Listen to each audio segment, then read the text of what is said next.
Welcome to Demystify and Make Money with Rent to Own. How agents and lenders can increase sales and help unqualified buyers. So I'm your instructor, James Brown. I'm team leader with the Magnus Team at eXp Realty. Also the owner of Real Home Solutions. We're a rent-to-own company, and I'll talk about our company and other ones in this presentation. I'm also the co-host of the Mr. Rent-to-Own Homes show. So we go over kind of all the ins and outs of rent-to-own.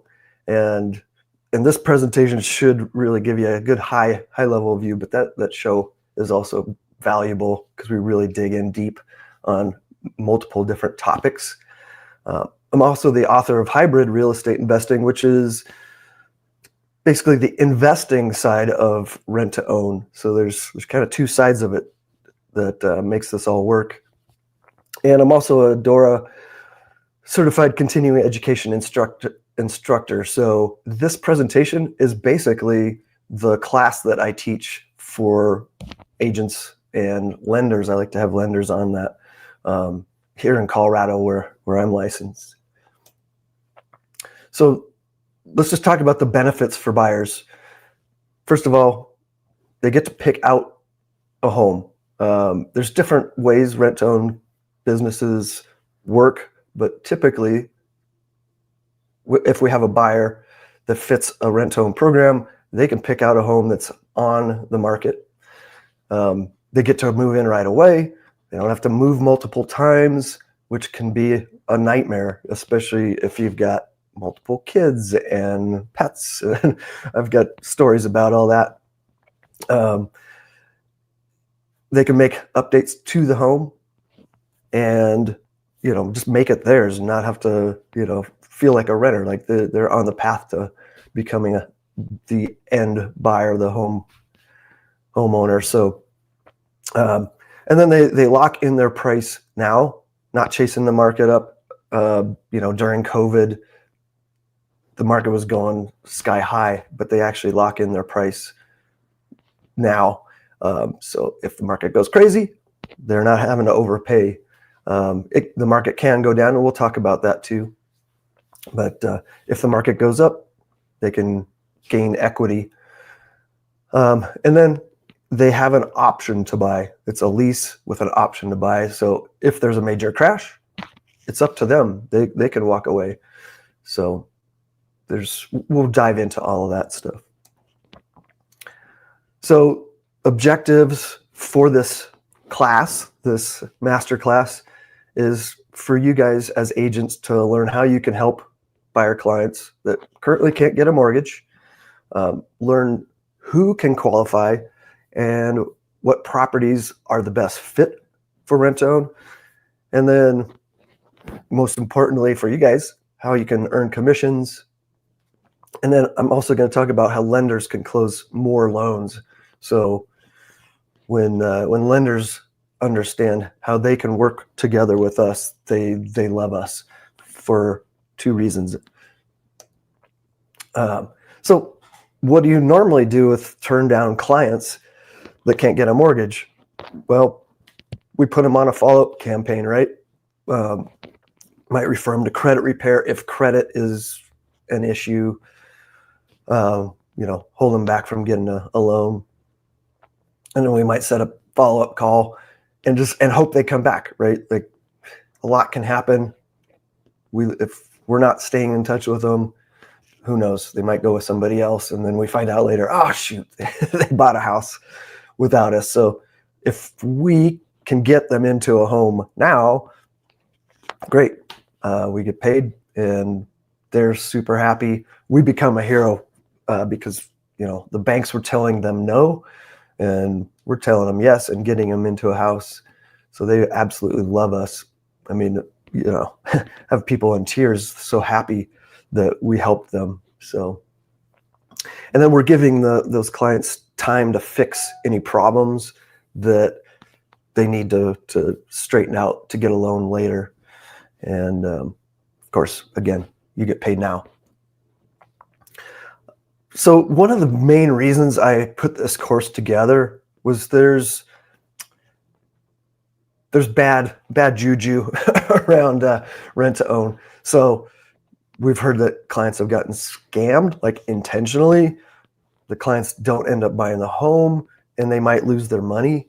And those are legit things. So I'm going to talk a lot about it in this masterclass about why that happens and what we can do to protect our clients and ourselves. So just kind of high level what the process is. If you got a client that you think might not be able to qualify for a loan, or they've already talked to a lender, introduce them to a rent-to-own company. Like I said, we've got a company and there's others out there, and have them fill out the application form, or you can fill out the form for them. And then what we want to do is, I call it pre-qualification. If we want to find out from, we layer on our kind of criteria, but we also want to find out from a lender, and that could be your lender, your partner lender, your favorite lender, to find out why they can't qualify and what they need to do. So I call that pre-qualification. So if they can't get a mortgage from the lender, but they fit the rent-to-own model, then they can go pick out an example home. I don't want to waste your time or theirs going and looking at homes prematurely. So what we like to do is just pick out an example home. Just have them go look on Zillow or your website, your search site, and just kind of get things narrowed down so we know their price range, how many beds and baths and location. And then we agree to terms based on that home, because we run the numbers and see what those numbers might look like. And then once we've got that dialed, then you can go take them to actually see homes. And then once they pick a home and want to make an offer, we actually step in as a rent-own company and make an offer basically on behalf of those buyers. We're actually buying it temporarily until they can get a loan. So we're actually making that offer. So you can step back, and we'll keep you involved in all of this, you and your clients. So don't worry about it just like being out of your hands. Like we stay with you every step of the way, communicating how things are going. So once we make that offer, then we get the agreement signed between your client and us or any other rent-to-own company. They're going to pay a fee up front. They need some skin in the game, and we'll touch on that later in the master class. So we're giving them time and the resources to qualify for a bank loan while they live in the home, like I said. And then once they get the ability to get a loan, they exercise their option and, when they're ready, and actually own the home. Deed transfers to them. So ideal clients, they've got steady income. They've got money to pay upfront for the upfront fee and some savings cushion. Also fixable issues. So, life happens. Things trip people up, divorce, illness, layoffs, any number of things. But as long as we see that they're fixable, and that the clients are motivated to fix them, if we get them in a house, they're going to be. So, and then if the lender says, hey, yeah, we can put a plan together, as long as they stick with it, and they give us a thumbs up, then that's an ideal client. And kind of to go back to the steady income, if they're W-2 or they're 1099, self-employed, whatever the case may be, mostly we're helping self-employed people because banks don't like self-employed people. And us as agents, we're self-employed. So we're in the same boat. So we can help help people in the same boat. So clients that may not be qualified, if they don't have any money up front, and I'm going to get into those amounts and how those are applied. If they don't have any money, they're not going to fit rent to own. They've got to have some kind of skin in the game. Same as, a regular buyer. They've got to have a down payment, or a bank's not going to loan them money on a entire house. So that's kind of the number one thing. I like to have them have savings cushion. I don't want them paying all of their money and kind of be on the edge. We want them to have some backup in case they have a job change or something like that. If they have a spotty job history or don't have a current job, that's risky. We're looking at this very much like a lender, and we're looking at it along with a lender too, but we're taking it that next step where a lender says, no, we can't get them into any program. So we're looking at the same things. So they need to have some consistent income and be able to pay their rent. If their DTI, their debt to income ratio, is too high, that's not good. If they've got habitual credit problems, that's another thing. We look at credit reports, and if I've seen 4 pages long of credit issues, and oftentimes that's just habitual, like they're not paying their debts when maybe they could. But when we dig into it, we usually have a pretty good idea of what's going on there. And then again, if the lenders looked at them and they're like, I wouldn't touch this, we're going to take their opinion into consideration for sure. Okay, so ideal properties, anything that's available on the MLS. So that's the first thing. Single family homes is the ideal. We can do townhomes if they're fee simple and warrantable. They've got to be able to get a loan for it in the future. So we're always looking at that next step. But ideally single family. One of the reasons is if we get the house back, which we set this up so we don't get the house back, they're easier to sell than a townhome or a condo or mobile homes, for instance. Also, metro areas near good schools. We kind of stay away from rural. The next slide, we'll talk about what is not ideal, but 3-bedroom, 2-bath or more, median price range, under that conforming limit. And then, again, eligible for a mortgage in the future. So if it's, like I said, a condo as an example, a lot of them aren't warrantable. You might have to get somebody into a conventional loan, not an FHA, or they might have to pay cash. There's stuff gets sticky there. So we just want to look into the future and make sure that they can get a loan. So yeah, unqualified properties. If they're jumbo loans, that makes it harder to make that all work. Condos, manufactured mobile homes, rural areas, or if it's not habitable, we're flexible on that. We've done different options there, but they're not the ideal ones. So just kind of keep that in mind. All right, there's a lot of confusion over like equity in the home and rent credits. So I'll try to keep this as simple as possible, and feel free to reach out if you've got questions about it. But so like with our program as an example, ideally they've got around 10% of the purchase price to pay up front. And that amount it's a non-refundable.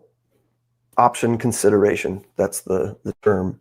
So they're paying that up front for the option to buy it in the future. The way we do it is we give them full credit when they go get their loan.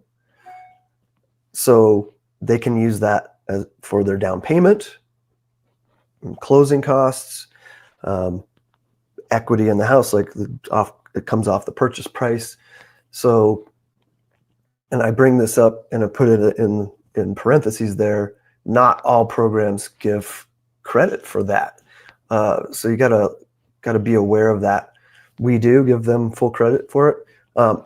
And back to that 10%, sure, that sounds high, but these buyers are not, they're not FHA buyers. You know, they don't have that option, so they're more risky. So because it's non-refundable, we like to have a little bit more. But we're also setting them up for success, the buyers, because they're going to need a down payment and they may not be able to get an FHA loan, or their credit might still be low. And so they may need to put more down. So, you know, they might end up with a conventional loan that's 5%.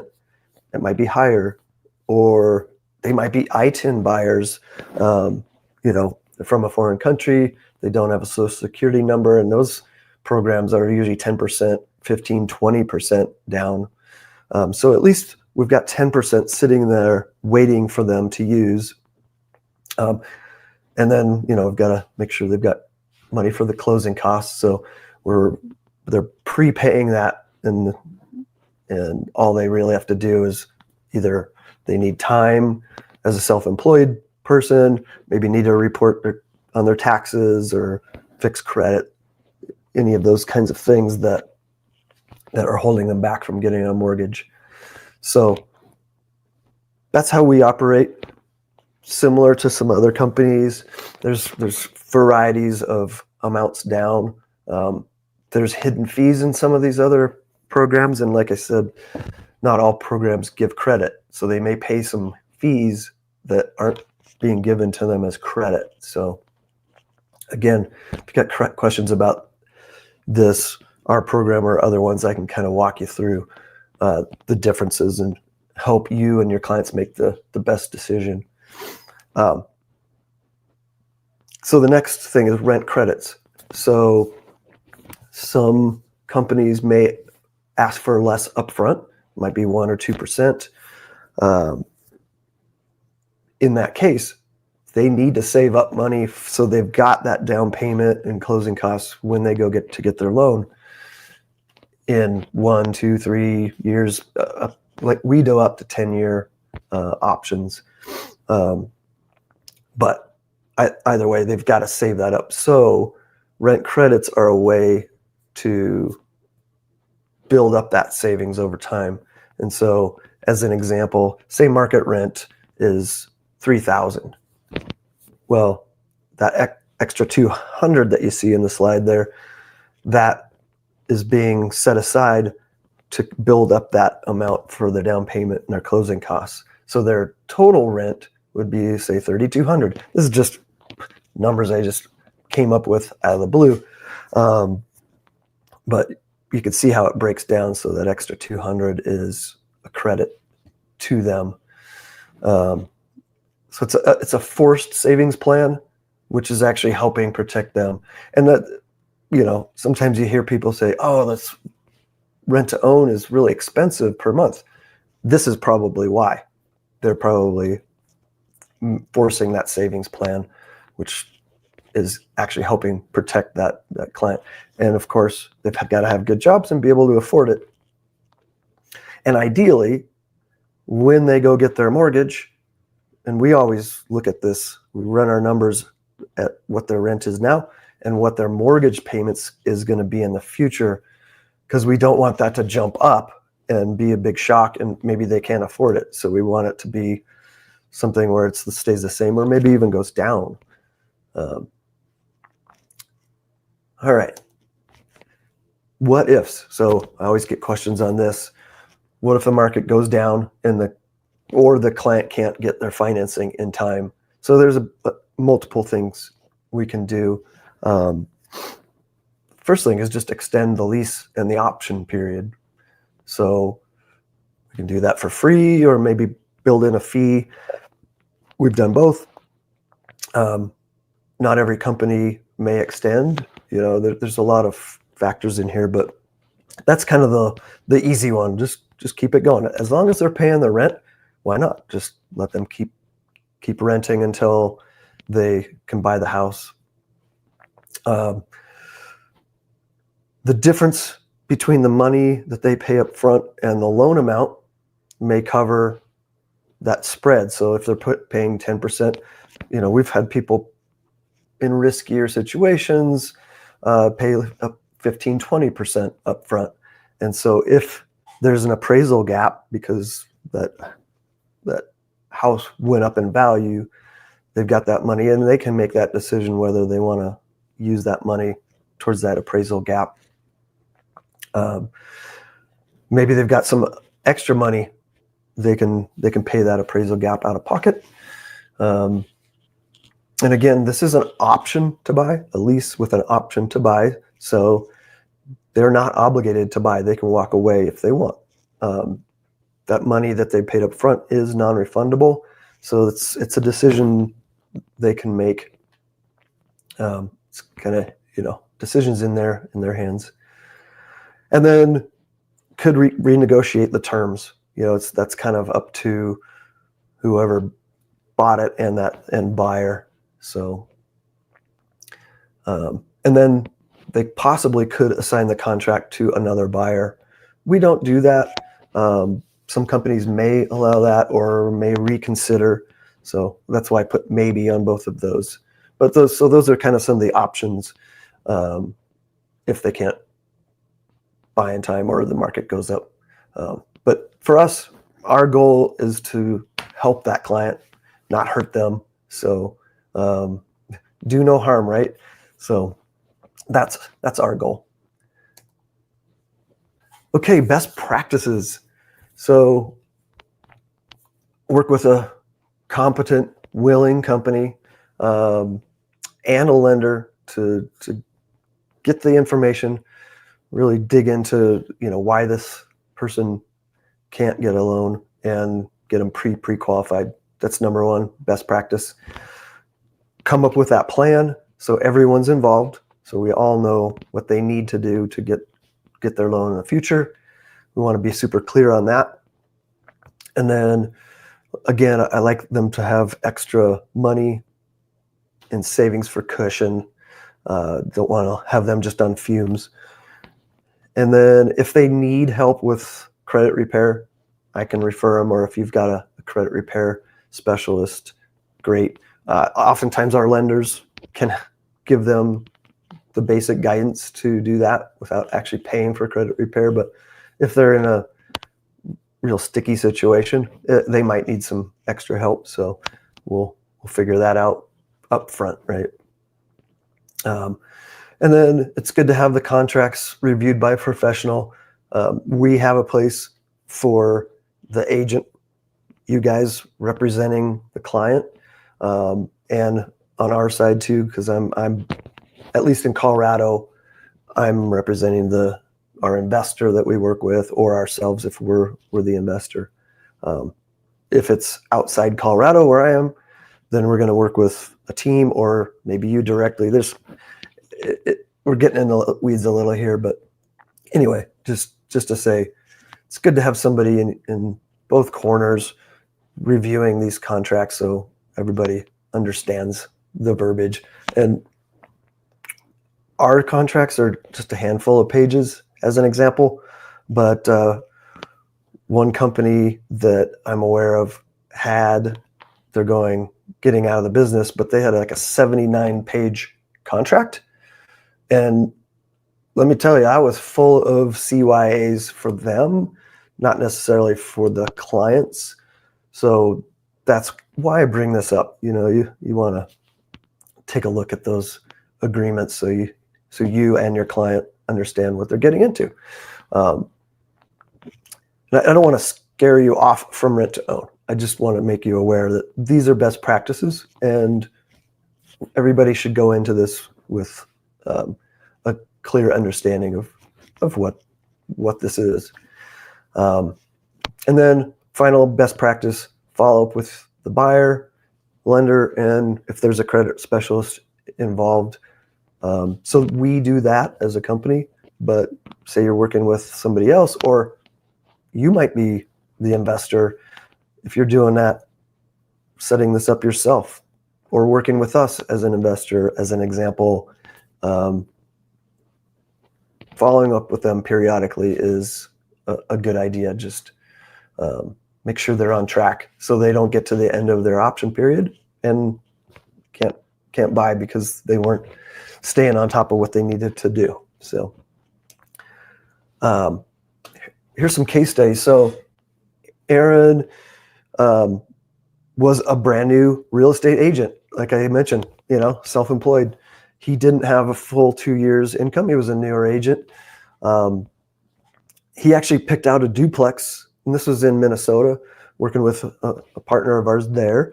And within 2 years, the market went up. So this example, this was during COVID when, the market was going way up.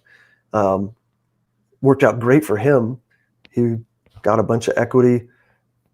And kind of at the same time when he was able to exercise his option, he was able to buy a single family home also with his wife and turn that duplex into a rental. So within a year and a half, he was able to become a homeowner and become an investor with 2 units.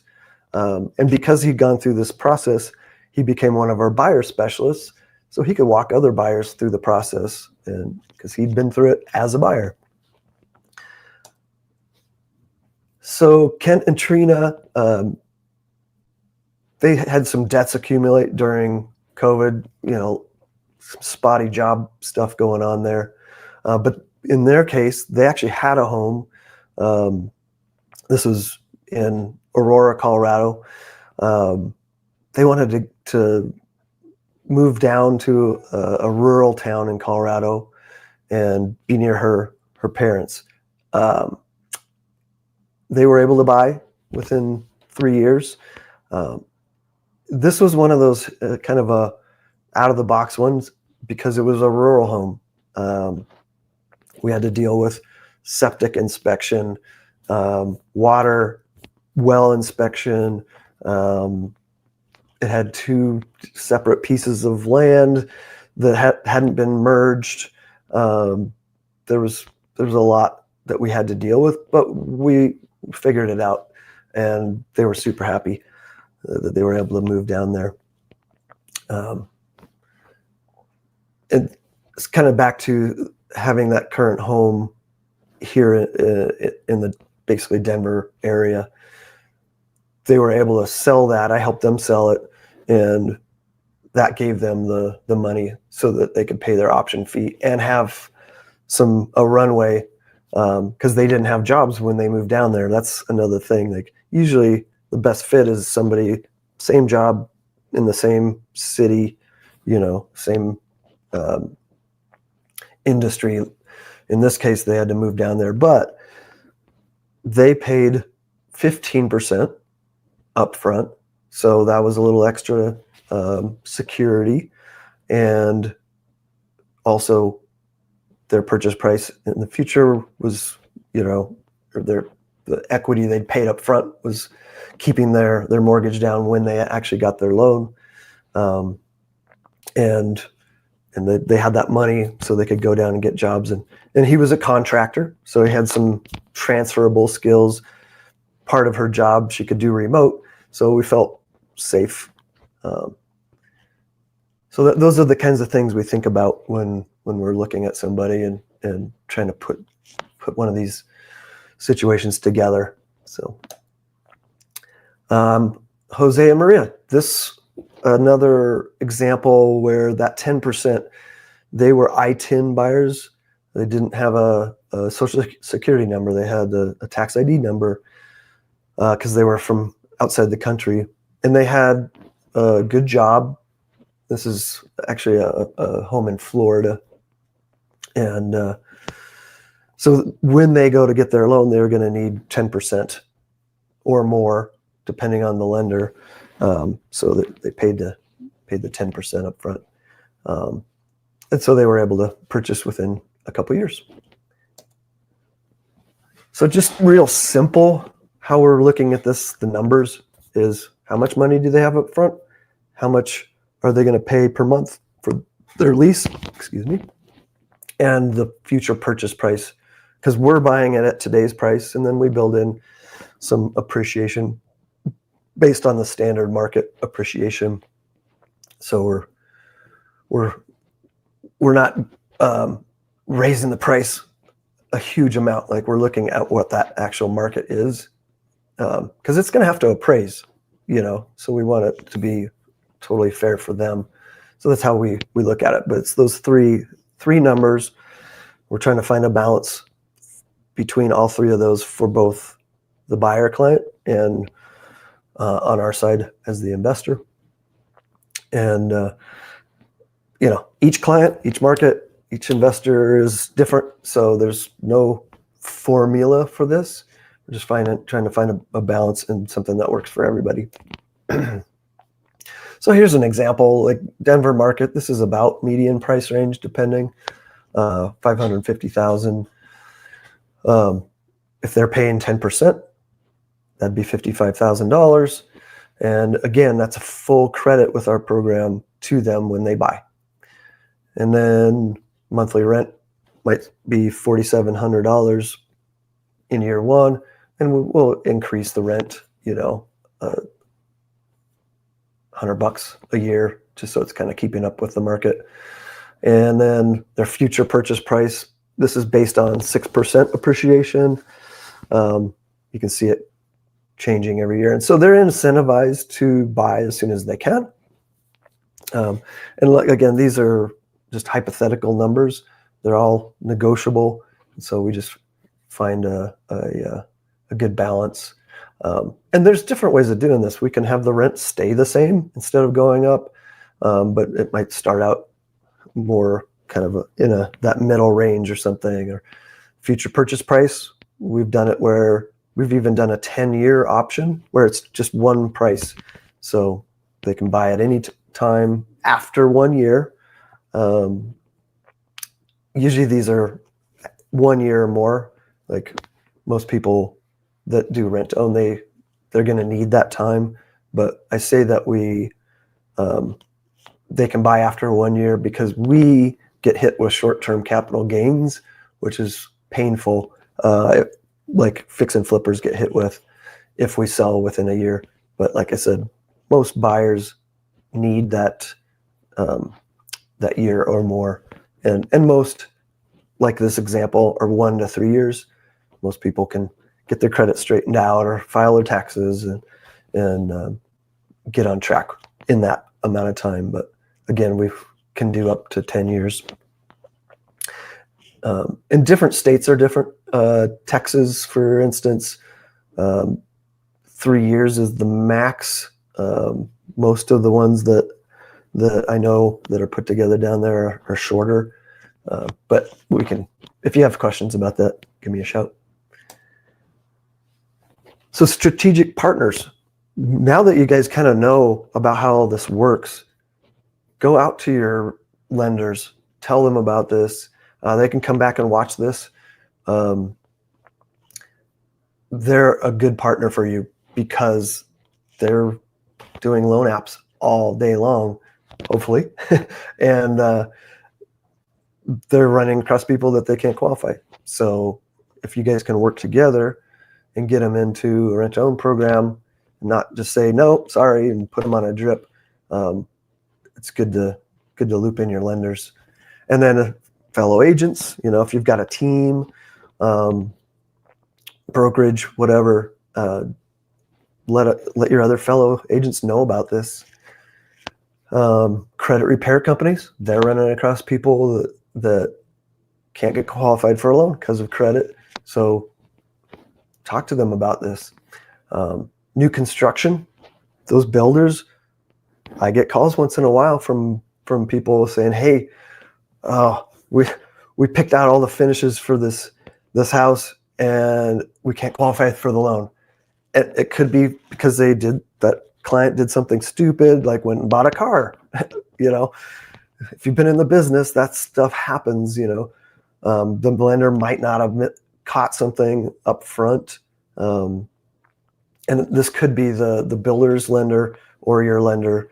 Anyways, sometimes things get off the rails. And so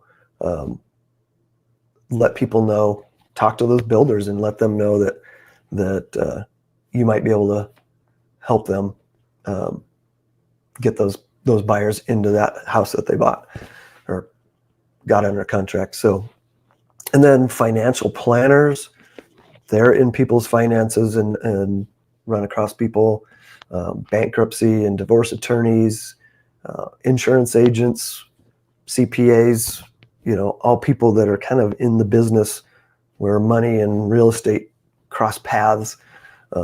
Just talk to all those people and tell them what you can do. So this is just a tool in the belt. So let people know that you've got the tool. Okay, so how do you get paid? So you guys as agents get paid when we buy that property. Again, as we're all aware, with the NAR settlement, that commission, the buy-side commission, is part of that contract and that negotiation. So as long as we put that in there and have a good contract where there's money, then we split that with you guys. Lenders love us because they can get paid now because they can close the loan for us up front, because we're not buying these in cash and holding them in cash. There's going to be a loan available for that lender, and then they can also get paid later.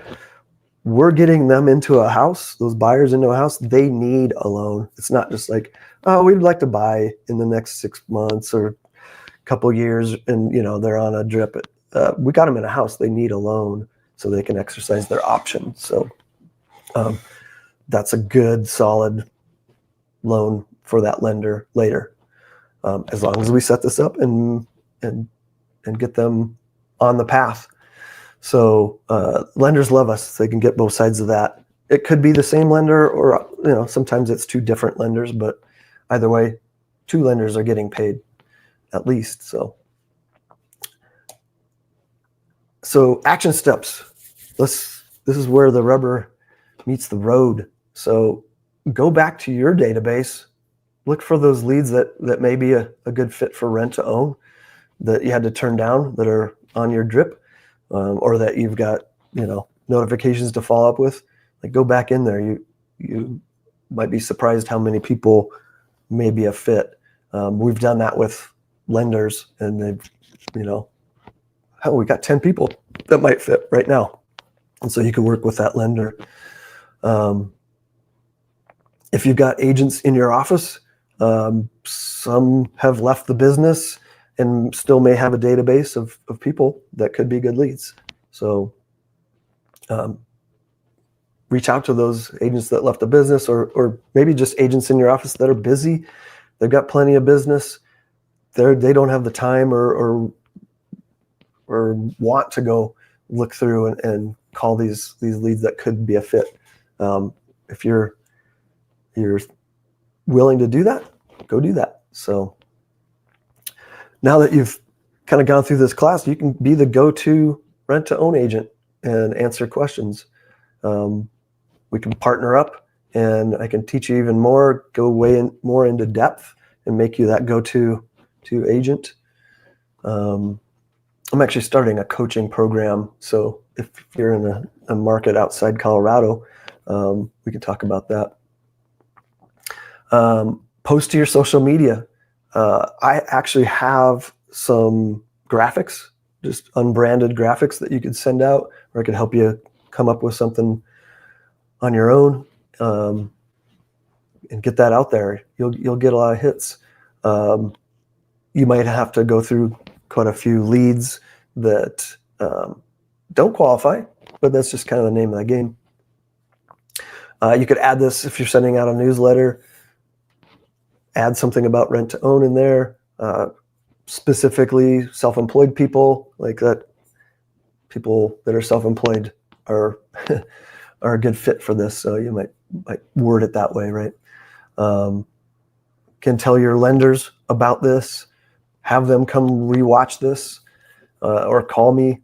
I can kind of walk them through how they can work together with us, and ask your lenders if you can work their turn down leads. They may have some, may be able to filter and just send them to you, and you can call them if they're busy, or you could just have them message those turn down leads, and send them some information about how we can help with rent to own. Again, share these programs with your database, your EXP team, lenders. You can market to find these buyers. Actually run ads, Facebook ads as an example, and make it your niche. You could do a video. We could talk about that. I could help you come up with a script and do a little talking head video and put that out to your social media, or even turn that into an ad. Let's see. That's kind of a repeat, telling your broker and fellow agents about it. So I say that this is actually a CE class here in Colorado, but you can send them this recording too. They just wouldn't get the CE credit that I can give here in Colorado. So if you've watched this, I consider you as an agent, I consider you certified. Some companies will have a certification program where you go through and watch some videos just so you can understand the subtleties about those companies. The two big companies that I'm thinking about are getting out of the business, but they had programs where you could go through and get certified. But you want to know what those programs are all about. So, and again, for like our company, Real Home Solutions, just go to realhomesolutions.org /power partners, power-partners. I've got a video on there, kind of a short version of this on there. And then if you have clients that you want to see if they fit rent to own, just on the homepage, you could fill out a form, and there's a field in there for your name as the agent, so I know who they're working with. So let's see. Pro tips. We're almost done here, guys. If you have a listing that matches, that ideal rent to own home, single family, metro area, near good schools, median price range, that kind of cookie cutter homes, that's a good lead source for you. So in your listing terms, this is Colorado's listing terms. You can check lease purchase, owner will carry, private financing available. They're all kind of related seller financing options. You can check those, and people actually are searching for those that maybe can't get a loan. And you'll have investors reach out to you, looking for deals where they don't have to go get financing. But that could also be an opportunity for you to create a relationship with an investor and get into that side of the business. And then tell your seller that is what you're doing, because it could attract more potential buyers than just the fully qualified ones. And then we can step in and buy that listing from your client. And we're putting down a minimum 20%. So it's a good, strong offer for your clients that you're listing for.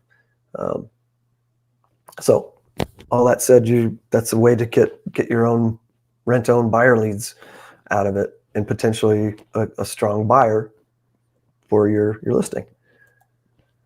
And let's get creative. Like if you've got listings that aren't selling, I know a lot of creative financing options, and fix and flippers. So if you got issues, reach out to me. We can put our heads together and try to find a solution. So examples of that. You might have a seller that doesn't have any equity to even pay your commission. Well, that's a problem, right? You're not going to get paid, but there's ways of getting paid if we get creative. If the house needs too much work to sell on the market, we've got some other options. I've got like tons of cash buyers and flippers, at least in this market, and I've got a big network around the country. So reach out, we can figure something out. And then this is kind of a unique thing. So if you've got clients, they want to get access to their equity, but they don't qualify. Like maybe they bought the house, but now their credit score dropped and they're trying to do a refi, cash out refi, or get a HELOC, and they need that money, but they can't get to it. We've got an option for them related to rent to own. So keep that in the back of your mind. And if you have investor clients looking, for different options, this is a great way to invest. Feel free to introduce us, or if you want to be an investor yourself as an agent, we've worked with other investor agents. In fact, that rural property I used as that case study, the investor was actually an agent and a flipper, very, very creative. And they love doing this because they're actually helping somebody, legitimately helping somebody become a homeowner. So they love that fact. So if you have questions, hit me up on EXP's workplace chat, text or call that number there, or send me an email. All right, thanks.